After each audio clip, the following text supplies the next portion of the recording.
আজ তৈরি করব একটা 38 সাইজের ব্লাউজ। এর জন্য তোমরা দেখতেই পাচ্ছ, প্রথমে আমি লাইলনের ওপর পেপার কাটিংটা বসিয়ে নিয়েছি। পেপার কাটিং দিয়ে এবার দাগ নিয়ে নেব।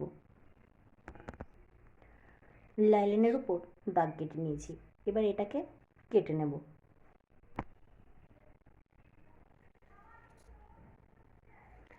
দাগ বরাবর কেটে নেব এটাকে। সব পার্টগুলো আলাদা আলাদাভাবে কেটে নেওয়া হয়েছে। এবার মেন ফেব্রিকের ওপর বসিয়ে মেন ফেব্রিকটা কেটে নিচ্ছি। এটাতে যেহেতু দুদিকে পাড় নেই, তাই হাতের জন্য পাড়ের দিকটা আমি কেটে রেখে বাদ দিয়ে দেবো। আর যেহেতু গায়ে ছোট্ট ছোট্ট বুটি আছে, তাই এটা ঠিক মতো করে বসাতে হবে, তা নাহলে বুটিগুলো সব নিচ দিকে উল্টে যাবে। আমি প্রথমে এটা কেটে বাদ দিয়ে নিচ্ছি।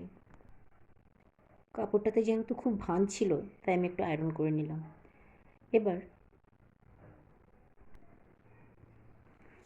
আমি মেন ফেব্রিকের ওপর কাপড়টা বসিয়ে নিয়েছি, এবার কেটে নেব।